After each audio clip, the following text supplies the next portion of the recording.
Her father had spoken. Her fate had been sealed. There was no plea, no protest that could rewrite the bargain that had been made in her name. A husband had been chosen for her, not a man of her dreams, not even a man she knew. But a shadowy figure whispered behind closed doors. A man with power, wealth, and a name that made villagers lower their voices. Chijioke. She had heard enough to know that his was not a life of joy. And now, it would be hers as well. But the night did not care. It swallowed her silence, carried her unspoken fears, and whispered back a single question. Would she accept the life they had written for her, or would she find a way to change the story before it was too late? Adana had known since childhood that she was an outsider in her own home. After the death of her mother, her father, Obiora, had remarried a woman named Nkem, whose heart was as cold as the harmattan winds.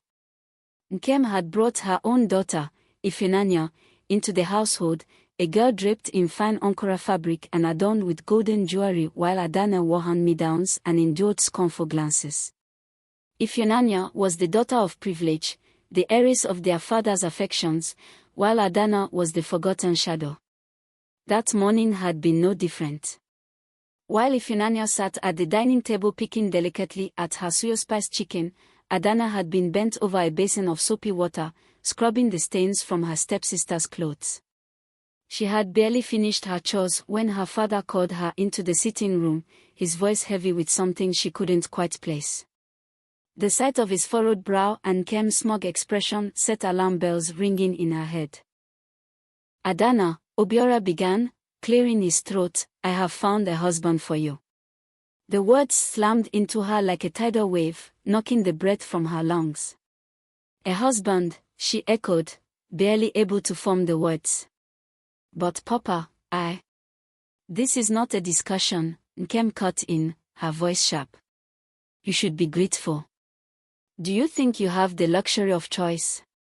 You should be thanking your father for securing your future. Adana's hands clenched into fists, her nails digging into her palms. But who is he?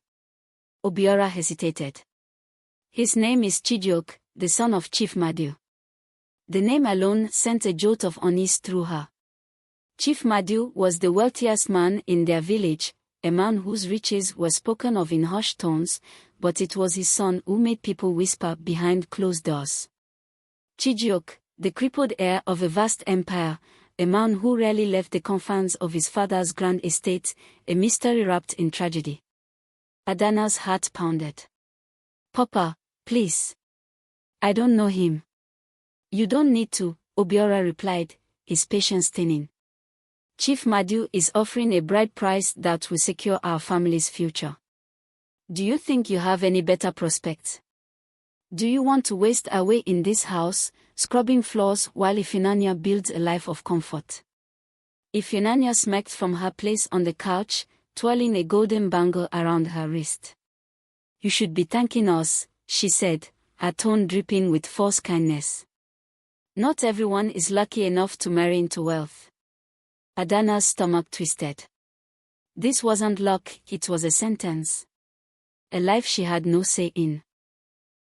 The following week passed in a blur of preparations. Before she could fully process what was happening, she found herself dressed in a traditional collar-dawn blouse and wrapper, her hair styled in intricate braids, her face painted with the light touch of powder to make her presentable. The journey to Chief Madu's estate felt surreal, each step forward pulling her deeper into a life she had not chosen. The compound was breathtaking, sprawling across acres of land with a grand mansion sitting at its heart. The air smelled of hibiscus and freshly roasted maize, but Adana barely noticed. Her heart was too heavy. Inside, the sitting room was lined with leather chairs, and in the center sat the man she was to marry. Chijioke. He was dressed in a richly embroidered tunic, his broad shoulders strong despite the wheelchair he sat in. His eyes, dark as midnight, studied her carefully, and for a moment, neither of them spoke. Then, he surprised her. If you don't want this, he said, his voice steady but not unkind, you can say no. Adana blinked. You would let me refuse? Chijioke's lips curled in something like amusement, though there was a sadness to it. Do you think I enjoy this any more than you do? I know why you are here. I know what our parents expect. But I also know what it means to be forced into something you do not want. She studied him, searching for deceit, but found none. He was trapped in this as much as she was. And yet, she had no choice. Her father had sealed her fate. Taking a slow breath, she whispered, I accept. A shadow passed over Chijioke's face, unreadable and fleeting. He nodded once, then turned his wheelchair slightly to face Chief Madu. It is done. The elders cheered, the agreement was signed, and just like that, Adana became a wife. As the sun dipped below the horizon, casting long shadows across the estate, she stood in the doorway of her new home, feeling the weight of her new life settle over her shoulders. She had been given to a man she barely knew, bound by duty and sacrifice. But even as she gazed upon her husband, she could not shake the feeling that this was only the beginning. And that fate had more in store for her than anyone could have ever imagined.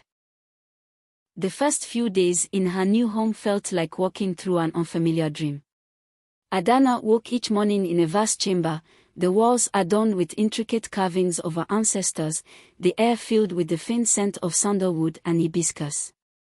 The bed beneath her was softer than anything she had ever known, the silken sheets cool against her skin, yet it did not bring her comfort. This was not her home, not really.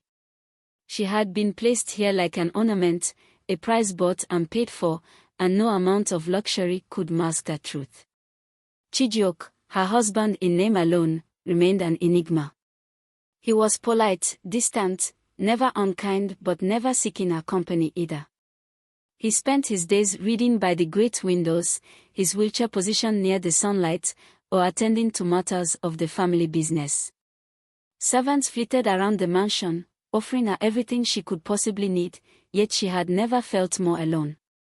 She had expected a man embittered by his condition, resentful of the wife forced upon him, but instead, he seemed almost indifferent, as though he had long accepted his fate and had no intention of changing it. On the fourth morning, as Adana sat on the balcony staring at the endless expanse of green fields surrounding the estate, a voice interrupted her thoughts. Are you planning to sit in silence for the rest of our lives? She turned sharply to find Chijioke watching her from the doorway. His voice was laced with amusement, but his eyes held curiosity. He was studying her, much as she had studied him. I don't know what you expect from me, she admitted, her voice quiet but firm. Chijioke wheeled himself forward, stopping a few feet away. I expect nothing, he said simply. That is what makes this arrangement tolerable. His words stung more than she cared to admit. Tolerable. Was that all she was to him? A mere fixture in a life he had no interest in sharing. Then why marry me at all? She asked, unable to stop herself. He exhaled, looking away for a moment. Because refusing would have been a greater burden, he admitted. My father wants an heir. A future for this family. And you were the price of peace. Adana felt her chest tighten. They were both prisoners, she realized, bound by duty and expectation. Then what do we do now? She asked hesitantly. Chijioke's lips twitched, almost as if he were smiling. We learn to exist, I suppose. Days turned into weeks, and a strange rhythm began to form between them. They did not share a bed. Adana had been given her own chamber adjoining his, a silent agreement that there would be no forced intimacy between them. She was grateful for that. But even as they kept their distance, she began to notice small things about him, his quiet intelligence, the way his fingers traced the spans of books as if searching for an old friend, the way he observed everything yet spoke little. One evening, after dinner, she found him in the library, a vast room lined with endless shelves of knowledge. He looked up as she entered, raising an eyebrow. Are you lost? She hesitated, then shook her head. No. I didn't know you liked to read. He smacked. And what else would I do, locked away in this house? She bit her lip, regretting her words. But instead of snapping, he surprised her by wheeling closer, gesturing to the shelf beside him. Go on, then. Pick something. Adana hesitated before running her fingers over the books, selecting one at random. The Tales of the Ancestral Kings, she read aloud. Chijioke's expression shifted. That was my mother's favorite. She looked at him, surprised. He rarely spoke of his mother, who had passed away years before. Would you like to read it with me? He studied her for a long moment, then nodded. All right.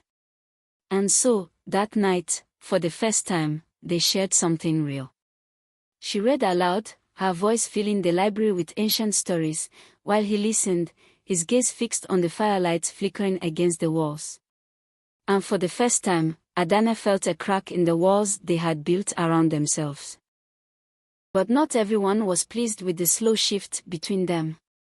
Chief Madu, Chijioke's father, had expectations, and patience was not one of his virtues. He summoned Adana one afternoon, his presence in the grand hall as imposing as ever. You have been here for over a month, he stated. And yet, I see no progress. Adana stiffened. Progress. His gaze was sharp. You know what I mean. My son needs an heir. This is why you were chosen. Her heart pounded. Chief Madu, with all due respect, Chijioke and I are still.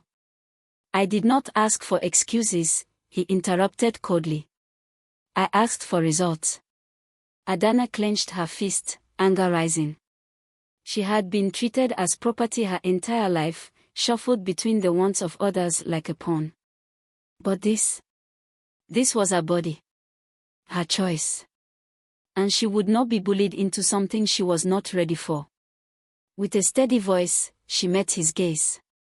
I am not just a vessel for an heir, Chief. I am Chijioke's wife.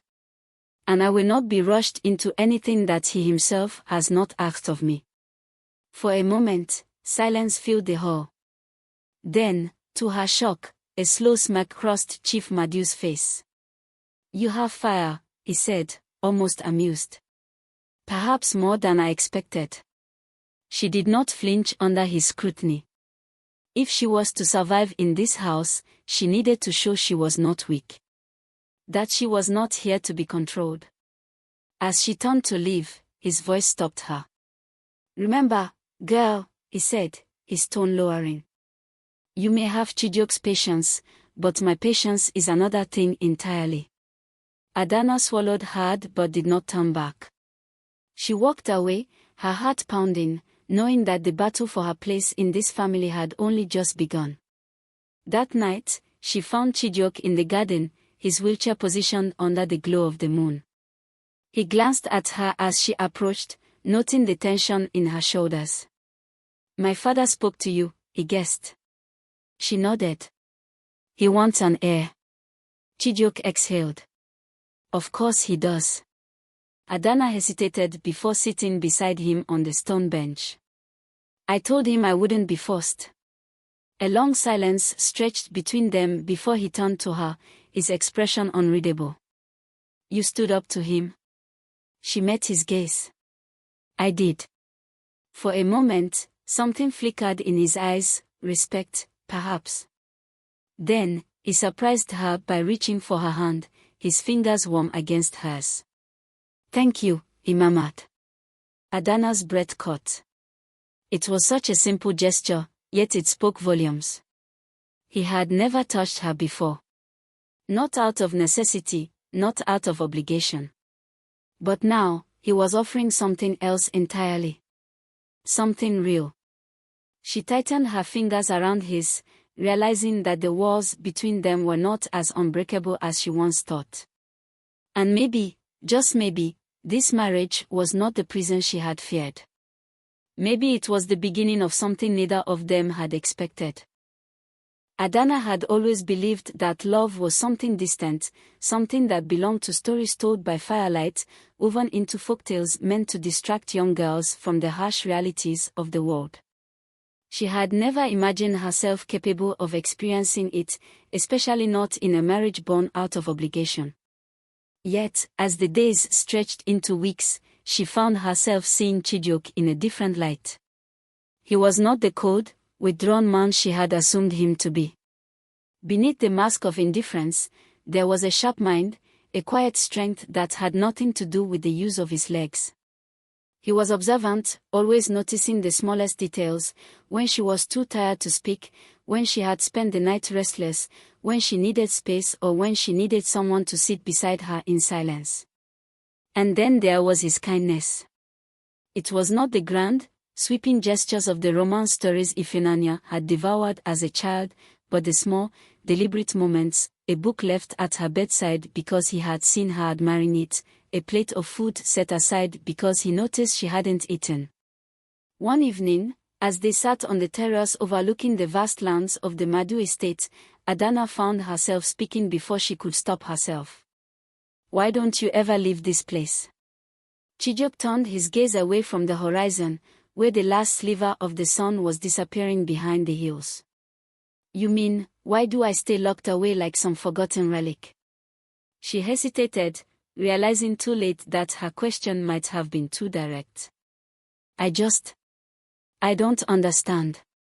You have everything here, yet it feels like you're a prisoner." A dry chuckle escaped him. "That's because I am." She frowned. "But no one is keeping you here." He tapped the armrest of his wheelchair lightly. "A place does not need bars to be a prison, Adana. Sometimes, the prison is in the way people see you.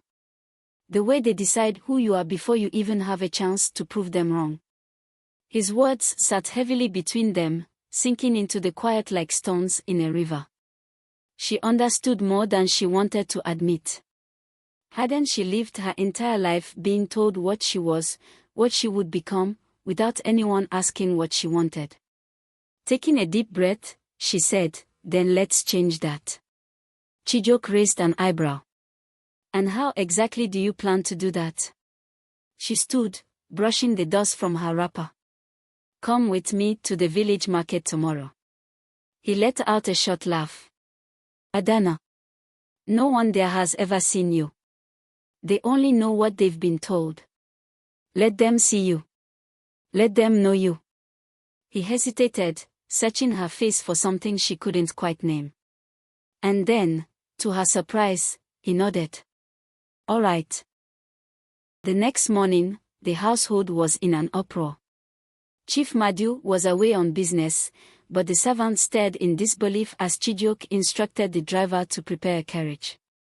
Madame Ebo, the senior housekeeper, wrung her hands nervously. "Master Chijioke, are you certain this is wise?" Chijioke merely smiled. "I have spent my whole life being wise, Ebo. Perhaps it's time to be foolish." Adana stifled a laugh, watching the sheer horror on the faces of those who had never imagined seeing their master outside the estate walls. As they rode into the village, she could sense his tension. His hands clenched tightly on the wheels of his chair, his eyes scanning every face, waiting for judgment. And the stairs came. The marketplace, always bustling with energy, grew quiet the moment they arrived. Whispers spread like wildfire. "Is that not Chief Madu's son? The cripple? What is he doing here?" Adana felt a pang of anger at their words, but Chijioke remained composed. He maneuvered his wheelchair forward, stopping at a vendor selling baskets of fresh oranges. The woman behind the stall hesitated before speaking. "Master Chijioke, do you need something?" He smiled politely. "Yes. I'd like to buy some oranges." The woman blinked, then quickly filled a small basket. "No need to pay, my lord. It is an honor." He shook his head. "If you do not let me pay, then I am not truly your customer." A murmur rippled through the crowd. This was not what they had expected. A man they had pitied, ignored, now sitting among them as an equal. Slowly, the tension eased. A young boy darted forward, curiosity overcoming fear. "Are you really the chief's son?" Chijioke nodded. "I am." The boy tilted his head. "You don't look sick." A smile played on Chijioke's lips. "That's because I am not." Laughter erupted, and just like that, the unease broke. People began to approach, asking about his life, his interest. It was not full acceptance, but it was a start. And as Adana watched him engage with them, she realized she had never seen him so alive.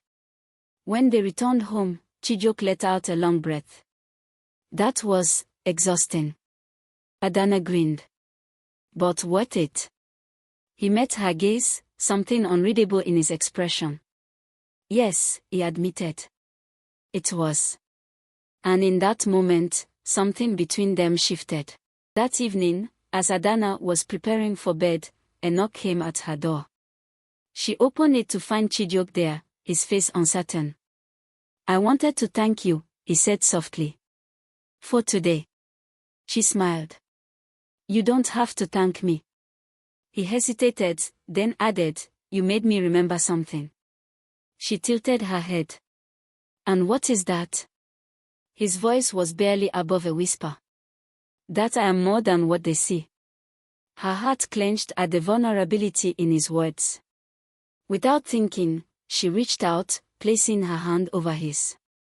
"You always were," she murmured. They were just too blind to notice. He stared at her for a long moment before nodding, his fingers tightening ever so slightly around hers before he pulled away. As he wheeled himself back to his room, Adana closed the door behind her, leaning against it, exhaling deeply. For the first time since this marriage began, she realized something terrifying and beautiful. She was beginning to care. The morning after their visit to the village, something had changed in the household. It was subtle at first, the way the servants hesitated less before addressing Chijioke, the way his father's guards seemed more aware of his presence rather than pretending he didn't exist. The whispers had softened, shifting from pity to curiosity. But most of all, Chijioke himself seemed different. He carried himself with a quiet confidence, one that had not been there before. And Adana saw it. She noticed how he engaged with the household staff now, how he no longer remained locked away in his study, drowning himself in books as a means to escape reality. He began spending time in the courtyard, watching the younger servants spar with wooden staffs, his sharp eyes following their every move. One evening, she found him giving quiet instructions to a boy struggling with his form. The boy listened intently, nodding, his respect evident. Adana leaned against the pillar, watching with a small smile. "You're becoming their leader," she remarked. Chijioke turned to her, amused. "And here I thought I was just a relic in a gilded cage." She stepped closer. "You've never been a relic. You just needed a reason to remind them of who you are." For a moment, he said nothing. But then, quietly, he admitted, "I think you might have given me that reason." Her breath caught at his words, but before she could respond, a servant arrived with a message. Chief Madhu had returned, and he was summoning them both. Chief Madhu sat in his grand chair in the council hall, his presence as suffocating as ever. Adana kept her back straight, her chin lifted, refusing to be intimidated. Chijioke, to her surprise, did the same. "You have been making quite the impression," Chief Madhu said, his voice like steel wrapped in silk. "I hear you visited the village. That you walked among them." "I did," Chijioke confirmed. "It was time." Chief Madhu's eyes narrowed. "And what exactly do you plan to do now?" "Play king of the people." "You think their admiration will erase the fact that you are not fit to lead?" Adana clenched her fist, but Chijioke remained calm. "I do not need their admiration," he said. "Only their trust." A tense silence filled the room. Then, Chief Madhu laughed, though there was no humor in it. You have grown bold, my son. I wonder where this sudden strength has come from. His gaze flicked to Adana, sharp and knowing. Oh, of course. Adana met his gaze unflinchingly. He has always had strength. You were just too blind to see it. Chief Madu's expression darkened. Do not think that just because I allowed this marriage to happen, you have any real power here, girl. But Adana was no longer the frightened bride who had been forced into this union. I do not need power, she replied coolly. I only need the truth. And the truth is, your son is more capable than you have ever given him credit for. For the first time, Chief Madu was at a loss for words. He studied them both, something unreadable in his expression. And then, to their shock, he nodded. Very well, he said. Let us see just how capable you truly are. The next few weeks became a test unlike any other. Chief Madu did not explicitly challenge Chijioke, but he placed him in positions of responsibility, watching, waiting for him to fail. He assigned him to oversee the village's trade disputes, expecting him to be overwhelmed. Instead, Chijioke handled them with intelligence and patience. He tasked him with training the young warriors, assuming his son would be too weak to lead. Instead, Chijioke proved that leadership was not about physical strength, but about strategy, understanding, and respect. And through it all, Adana was by his side. They worked together, strategized together, navigated the treacherous waters of court politics together. And somewhere along the way, the partnership turned into something deeper. One night, as they sat beneath the moonlight in the courtyard, Chijioke turned to her. You once asked me why I stayed locked away. She nodded. I think I was waiting. For what? She whispered. His eyes met hers, dark and full of something she could no longer deny. For you. Her breath hitched. She had fought so hard to remain detached, to remind herself that this marriage had not been of her choosing. But her heart had chosen differently. And as Chijioke reached for her hand, fingers lacing through hers, she realized something. She had found a home in him. And she was never going to let it go. The morning air was crisp with the scent of rain-soaked earth, and for the first time in years, the Madu estate felt alive. The once quiet halls now buzzed with the energy of something new, something powerful. Adana walked through the courtyard, watching as warriors trained under Chijioke's guidance.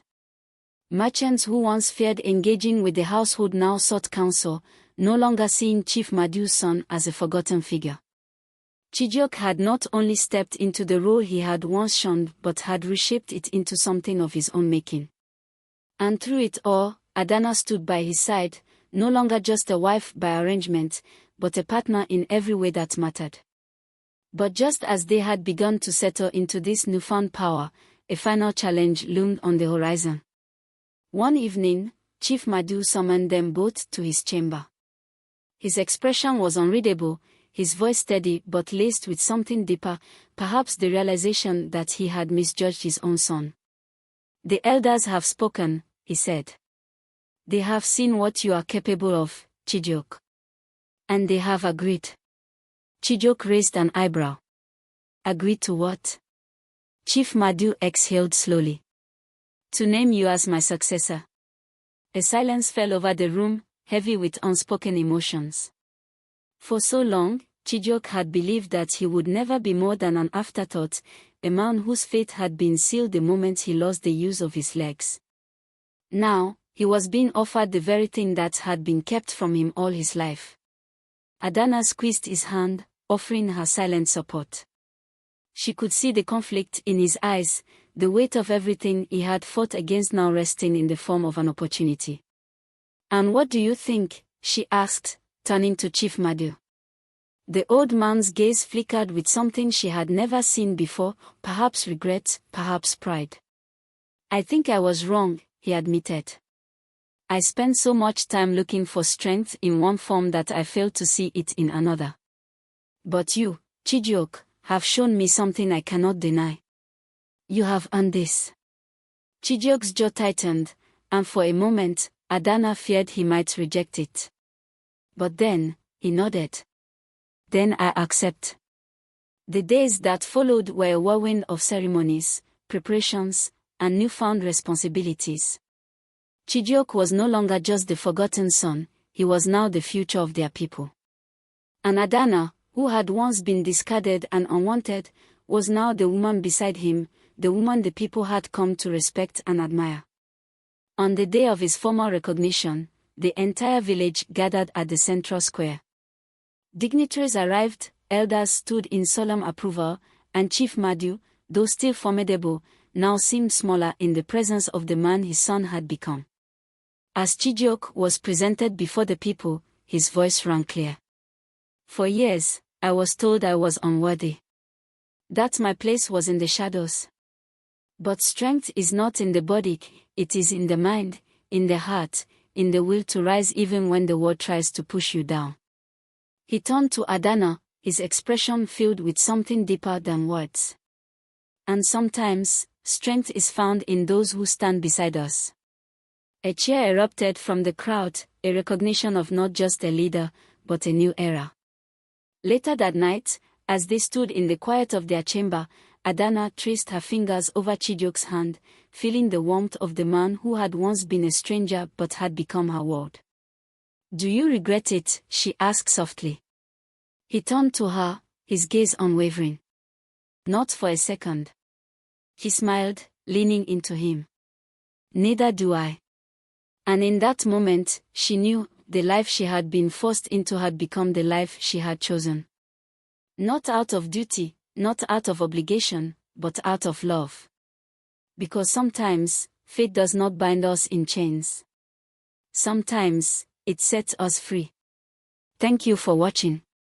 Did this story remind you of anyone? Please hit the subscribe button, share this story with someone, like the video and tell me about your thoughts in the comment section.